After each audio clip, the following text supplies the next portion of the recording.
मित्रों नमस्कार। मैं आपका मित्र भूपेन ठाकरे स्वागत करता हूं अपने यूट्यूब चैनल जीएस मंथन 88 पे। और चूँकि एमपीपीएससी ने अपनी प्रारंभिक परीक्षा में कुछ बदलाव किया है और उस बदलाव के तहत जो यूनिट फर्स्ट है प्रारंभिक परीक्षा की, उसमें षड दर्शनों के अंतर्गत बहुत सारी चीज़ें दी हुई हैं। तो उसी में से एक जो दर्शन है वो है बौद्ध दर्शन। और आज हम लोग जो है बौद्ध दर्शन के विषय में थोड़ा डिटेल से अध्ययन करेंगे।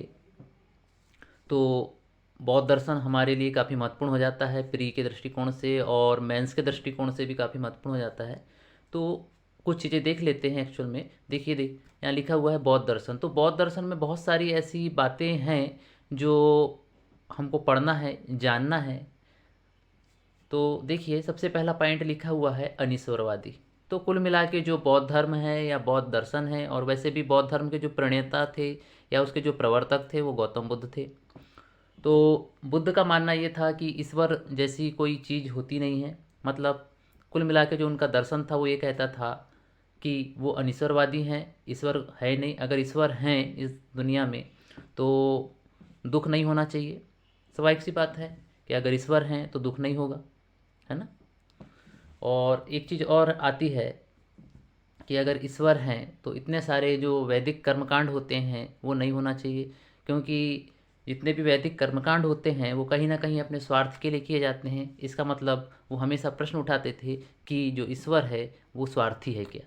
तो यही प्रश्न बार बार उठता था। तो कुल मिलाकर जो बौद्ध दर्शन के अंतर्गत हम लोग चलें तो बौद्ध दर्शन हमेशा ये मानता है कि ईश्वर नहीं है, ईश्वर की कोई मान्यता नहीं है। तो कुल मिलाकर ये एक अनीश्वरवादी दर्शन है। उसके बाद में यहाँ लिखा हुआ देखिए त्रिरत्न। अभी आगे हम इसकी चर्चा करेंगे त्रिरत्न क्या होता है। फिर कर्मवाद या इसको कर्म का सिद्धांत कहते हैं। फिर देखिए लिखा हुआ है क्षणिकवाद, क्षणभंगुरवाद, जो कि हीनयान शाखा से निकला हुआ है ना। फिर अगला देखिए यहाँ लिखा हुआ है प्रत्युत समुत्पाद, या इसको कार्यकारण का सिद्धांत या इसको हेतु परंपरा कहते हैं, जो कि महायान शाखा से निकला है। वैदिक धर्म का विरोध। ठीक है, किसका विरोध किया इन्होंने? वैदिक धर्म का। कुल मिलाकर सनातन धर्म का ही ये विरोध था एक किस्म से। ठीक। उसके बाद में देखिए निर्माण में विश्वास रखना, मोक्ष या दुख से छुटकारा या कर्म के बंधन से मुक्ति एक ही चीज़ है। निर्वाण में विश्वास मतलब मोक्ष, मतलब दुख से छुटकारा या कर्म बंधन से मुक्ति। ठीक। उसके अलावा अहिंसा। उसके अलावा यहाँ लिखा हुआ है देखिए मध्यम मार्ग, या इसी को हम लोग मध्यम प्रतिपदा भी कहते हैं। 10 सीलों की बात कही गई है। बहुदेववाद का विरोध किया गया है, बहुत सारे देवता नहीं हैं। अष्टांगिक मार्गों की जो बात है वो आपको बौद्ध दर्शन में देखने को मिलेगी। अनात्मवादी, ठीक है, आत्मा की मान्यता नहीं है ना। पहले देखिए यहाँ लिखा हुआ था अनीश्वरवादी, और ये लिखा है अनात्मवादी। कहाँ? ये अनात्मवादी लिखा हुआ, मतलब आत्मा की मान्यता नहीं है। इसी को हम लोग कहते हैं नैरात्मवाद। ठीक है। और उसके बाद में अंत में लिखा हुआ है आर्य सत्य। नोट करके मैंने कुछ चीज़ें लिखी हुई हैं जो एग्ज़ाम के दृष्टिकोण से काफ़ी महत्वपूर्ण हो जाती है। बौद्ध धर्म अनात्मवादी है, परंतु बाद में इसकी एक शाखा थी जिसका नाम था सामित्य, उसने आत्मा को मान्यता बाकायदा दिया है। ठीक है। क्योंकि ऐसा माना जाता है कि बुद्ध की मृत्यु के बाद में जो बौद्ध धर्म था वो लगभग लगभग 30 शाखाओं में बढ़ गया था, और बहुत सारे इनमें डिस्प्यूट थे, विवाद थे। वो चलता रहा, बहुत लंबे समय तक चलता रहा। ठीक है। हालांकि जो सर्व प्रमुख रूप से मान्यता मिली वो हीनयान और महायान को मिली। ठीक है। और हीनयान और महायान भी निकले हैं महासंघिक से और स्थविर से। तो आगे हम लोग उसको पूरा डिटेल में देखेंगे। फिर नीचे देखिए एक पॉइंट लिखा है बौद्ध धर्म ने मानव को 5 स्कंधों अर्थात 5 तत्वों से निर्मित माना है। ठीक है। इसमें 5 तत्व कौन कौन से हैं? रूप है, वेदना है, संज्ञा है, संस्कार है और विज्ञान है। इसके अलावा हम लोग देख लेते हैं आर्य सत्य। जब गौतम बुद्ध 29 वर्ष की अवस्था में गृह त्याग उन्होंने किया, तो जब घर से निकले तो उनको 4 ऐसे दृश्य देखने को मिले। ठीक है। तो पहला उन्होंने देखा एक बूढ़ा व्यक्ति, दूसरा दृश्य उन्होंने देखा बीमार व्यक्ति, और तीसरा उन्होंने देखा सन्यासी, और चौथा उन्होंने देखा एक मृत व्यक्ति। तो उन्होंने इस बात से अंदाज़ा लगाया कि जो पूरी दुनिया है ये दुखों का पिटारा है। कुल मिला के सारा संसार जो है दुखों से भरा हुआ है। मतलब संसार की हर एक वस्तु जो है दुख का कारण है और उसमें दुख विद्यमान है। तो ये जो 4 आर्य सत्य है उसमें पहला सत्य लिखा है, यह संसार दुखमय है, अर्थात दुख है। इस दुख का कारण है, दुख समुदय भी कहते हैं इसको, समुदय का मतलब होता है कारण, ठीक है। यह दुख का कारण है, मतलब इस दुख का कारण है, और दुख, इस दुख के कारण को दुख समुदय भी कहते हैं। समुदय का मतलब होता है कारण।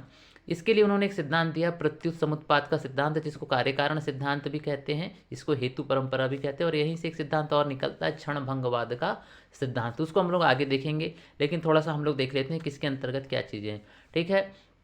इसके अलावा दुख का निरोध, मतलब निवारण कैसे किया जाए, निदान कैसे किया जाए, उसके लिए कुछ तरीके उन्होंने बताए, ठीक है। यहाँ लिखा हुआ है इसके लिए उन्होंने मध्यम मार्ग की बात कही, और इस मध्यम मार्ग के अंतर्गत जो है पंच महाव्रत, अणुव्रत या महाव्रतों की बात कही गई। तो ये जो पंच महाव्रत कौन कौन से थे? सत्य, अहिंसा, अस्तेय, अपरिग्रह और ब्रह्मचर्य। सत्य का मतलब होता है कि असत्य ना बोलना, इसी को अमरसा भी कहा जाता है, ठीक है।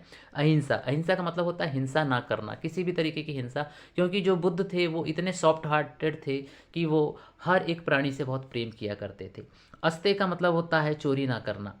अपरिग्रह का मतलब होता है संपत्ति ना रखना। और ब्रह्मचर्य का मतलब होता है किसी तरीके का व्याभिचार, यौनाचार से आपको बचना है, ठीक है। मतलब आप किसी स्त्री के संसर्ग से हमेशा दूर रहें, तो आपको जो है निर्वाण की प्राप्ति हो सकती है। तो कुल मिला के दुख का जो कारण माना गया वो माना गया तृष्णा को। किसको माना गया? तृष्णा को माना गया है। तृष्णा मतलब होता है इच्छा, ठीक। और निर्वाण की प्राप्ति कब होगी? जब आप अपनी इच्छाओं को मार लोगे। तो ये माना गया कि निर्वाण प्राप्ति के लिए इंसान को मरना जरूरी नहीं है, बल्कि एक व्यक्ति जीते जी भी जो है निर्वाण की प्राप्ति कर सकता है, मोक्ष की प्राप्ति कर सकता है, बशर्ते वो अपनी इच्छाओं को कंट्रोल कर ले, अपनी इच्छाओं को मार ले, ठीक है। और तृष्णाएं कब समाप्त होंगी, इच्छाएं कब समाप्त होगी? जब इंसान को सत्य का ज्ञान होगा, ठीक है।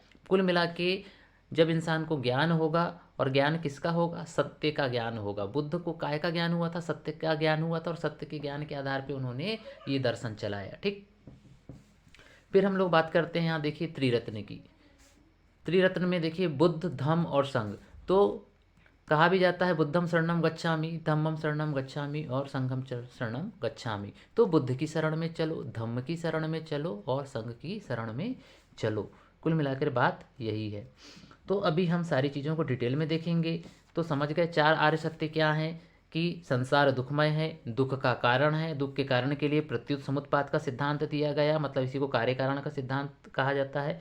फिर इस दुख का निरोध है, निवारण हेतु या निर्वाण प्राप्ति हेतु मध्यम मार्ग बताए गए, और इस मध्यम मार्ग के अंतर्गत पंच महाव्रत और त्रिरत्नों की बात कही गई है, जिसको अभी हम लोग आगे डिटेल में देखेंगे। और चौथे नंबर पे आता है दुख निदान हेतु कुछ मार्ग हैं, मतलब इस दुख के निदान हेतु कुछ मार्ग बताए, है ना। इस दुख निरोध हेतु कुछ मार्ग बताए गए, इसी को दुख निरोध गामिनी प्रतिपदा भी कहा जाता है। और इसके लिए बताए गए अष्टांगिक मार्ग, या इसको अष्टविध साधन भी क्या कहा जाता है, इसी को 8 मार्ग भी कहा जाता है, ठीक है। तो वो 8 मार्ग कौन कौन से हैं एक बार हम लोग देख लेते हैं। सम्यक दृष्टि, सम्यक संकल्प, सम्यक वाक, सम्यक कर्मांत, सम्यक आजीव, सम्यक व्यायाम, सम्यक स्मृति और सम्यक समाधि। तो सम्यक दृष्टि और सम्यक संकल्प, इन दोनों को हम लोग एक साथ में कहते हैं प्रज्ञा या दिव्य दृष्टि। प्रज्ञा या दिव्य दृष्टि। तो सम्यक दृष्टि का मतलब होता है हमेशा इंसान को सही विचार रखने चाहिए, किसी के लिए मन में बुरे विचार नहीं रखने चाहिए। सम्यक संकल्प का मतलब होता है उचित लक्ष्य। हर एक व्यक्ति के जीवन का एक उचित लक्ष्य होना चाहिए, और हर व्यक्ति का एक ही लक्ष्य होना चाहिए, निर्वाण या मोक्ष की प्राप्ति करना। सम्यक वाक्य, इसका मतलब होता है कि सत्य बोलना, किसी की निंदा ना करना या अनावश्यक न बोलना।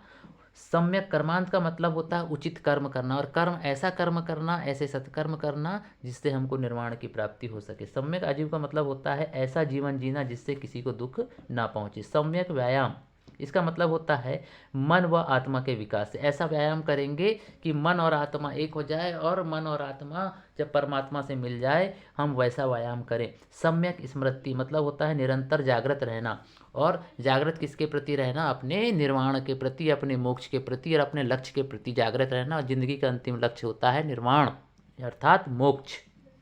और सम्यक समाधि मतलब मन को एकाग्र बनाकर रखना।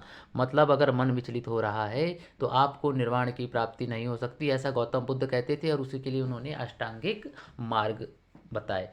इसको हम लोग कैसे याद कर सकते हैं? एक ट्रिक है, देखिए, DS वका VSS। तो थोड़ा सा इस ट्रिक से आप लोग याद कर सकते हैं, है ना। इसके अलावा हम लोग देखते हैं मध्यम मार्ग या मध्यम प्रतिप्रदा। ठीक है, न तो अधिक विलास करना चाहिए और न ही अधिक संयमी होना चाहिए, मतलब हमको बीच का मार्ग अपनाना चाहिए। यहीं से निकलता है पंच महाव्रत, जो कि हमने अभी पीछे देखा, है ना। पंच महाव्रत कौन कौन से होते हैं? सत्य, अहिंसा, अस्तेय, अपरिग्रह और ब्रह्मचर्य, जो कि हमने अभी पीछे देखा था। जीवन का उद्देश्य क्या होता है? निर्वाण या मोक्ष प्राप्त करना। कर्मवाद, कर्म का फल। ठीक है, तो अगर आप जाओगे श्रीमद् भागवत गीता में, चाहे बुद्ध के दर्शन में जाओ, चाहे जैन दर्शन में जाओ, या भारतीय परंपरा में कोई भी दर्शन हो, सभी लोग कर्म पे जरूर विश्वास करते हैं कि आप जैसा कर्म करेंगे वैसा ही उसका फल भोगेंगे।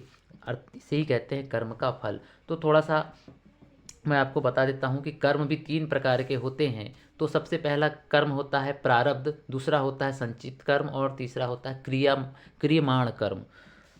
तो ये किसी दिन मैं आपको बड़ा डिटेल में पढ़ा दूंगा कि कर्म कितने किस्म के होते हैं, क्योंकि कर्म भी आपके इसमें दिया हुआ है। फिर देखिए लिखा हुआ है निर्वाण प्राप्ति हेतु 10 शील। यहाँ लिखा हुआ देखिए, निर्वाण प्राप्ति हेतु 10 शील व 9 चर्याओं की भी बात जो है बौद्ध दर्शन करता है। अब प्रत्युत समुत्पाद का जो सिद्धांत निकलता है वो हीनयान शाखा से निकला हुआ है। ठीक है, तो हर कार्य या परिणाम के पीछे कोई ना कोई कारण होता है। ठीक है, अब कार्य कारण कैसा होता है कि अगर मान लो मैंने किसी को चिमटा, तो चिमटना क्या हो गया? मेरा कारण हुआ। अब उसको क्रोध आया और उसने मुझे एक थप्पड़ मार दिया, तो वो क्या हो गया? जो मेरे गाल पे छपा वो परिणाम हो गया, ये मतलब कार्य हुआ।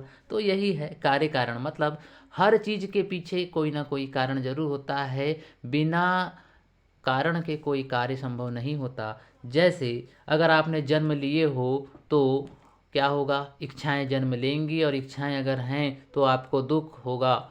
ठीक है, और जन्म क्यों हुआ? क्योंकि आपके कर्म अच्छे नहीं थे। ठीक है, तो आप अगर सत्कर्म करते हो तो इस जन्म और मरण के चक्र से आप छूट जाओगे, बाहर निकल जाओगे, आपको मोक्ष की प्राप्ति हो जाएगी, अर्थात कर्म के बंधन से आपको मुक्ति मिल जाएगी। और हमको अगर निर्वाण भी प्राप्त करना है, मोक्ष भी प्राप्त करना है, तो हमको कर्म करना, और कैसे कर्म करना है? सत्कर्म करना है, ऐसा बौद्ध दर्शन कहता है। उसके अलावा कुछ चीज़ देखिए, यहाँ लिखा है कर्म के बंधन से मुक्त होना ही निर्वाण कहलाता है। कर्म के बंधन से मुक्त होना क्या कहलाता है? निर्वाण। और निर्वाण का मतलब होता है बुझ जाना। और किसका बुझ जाना? तृष्णा रूपी अग्नि का बुझ जाना, मतलब आपकी इच्छाओं का बुझ जाना, उसका मर जाना। अब यहाँ पे लिखा है देखिए, प्रत्युत समुत्पाद के अंतर्गत द्वादश निदान। कितने निदान? द्वादश का मतलब होता है 12। द्वादश जो है संस्कृत भाषा का शब्द है। ठीक है, तो बौद्ध दर्शन में दुख का कारण 12 कड़ियों को माना गया है। कितनी कड़ियाँ मानी गई? दुख के कारणों को 12 कड़ियों से जोड़ा गया। तो पहला कारण क्या था? जरा मरण, मतलब जन्म और मृत्यु जो है ये एक सबसे प्रमुख कारण है। मतलब आवागमन बना हुआ है, आना जाना, पुनर्जन्म लेना, ये सिस्टम चलता रहता है। उसके अलावा लिखा है अगर जरा मरण हो रहा है तो जाति। तो जाति मतलब यहाँ पर मानव जाति की बात हो रही है। अगर आपने मानव जाति में जन्म लिया है तो आपको दुख होगा। उसके अलावा भाव, जाति से निकलेगा भाव। जाति, भाव का कारण क्या है? जाति है। तो भाव मतलब होता है जन्म ग्रहण की इच्छा। हर किसी की इसमें इच्छा रहती है कि मेरा अगला जन्म हो और मैं अपनी इच्छाओं को पूरा करूं। उपादान होता है वस्तु के प्रति मोह। हर व्यक्ति भौतिक वस्तुओं के प्रति आकर्षण महसूस करता है और उनके मोह जाल में फंस जाता है। तृष्णा, इच्छा, अगर आपने जन्म लिए हो तो आपकी इच्छाएं भी आपके साथ जन्म लेंगी और वही आपके दुख का कारण भी बनेंगी। वेदना का मतलब होता है दुख। आपने जन्म लिए हो तो इच्छाएं जन्म लेंगी, और इच्छाएं जन्म लेंगी तो दुख जरूर होगा। इसके अलावा स्पर्श, इंद्रियों का विषय संयोग। वेदना, वेदना से क्या जुड़ा हुआ है? स्पर्श जुड़ा हुआ है। वेदना से क्या जुड़ा हुआ है? स्पर्श। स्पर्श का मतलब होता है इंद्रियों का विषय संयोग।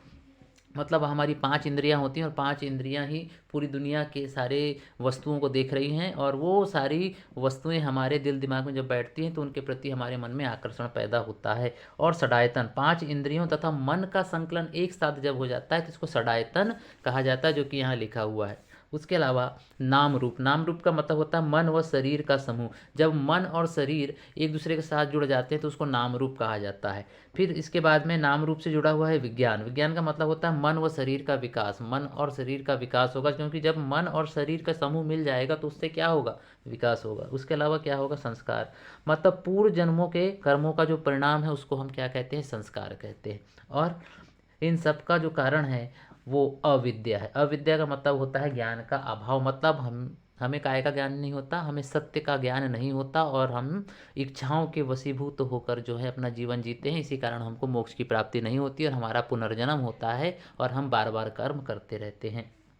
ठीक, इस तरीके से ये 12 कड़ियाँ बताई गई हैं। इसमें जो शुरुआती 2 कड़ी हैं, जरा मरण और जाति, ये पूर्व जन्म से संबंधित हैं, और लास्ट के जो 2 हैं, संस्कार और अविद्या, ये भावी जीवन से संबंधित चीज़ें हैं। ठीक है, इसके अलावा हम लोग बात करते हैं यहाँ पर 10 सीलों की। कितने सीलों की बात कही गई है, 10 सीलों की बात कही गई है।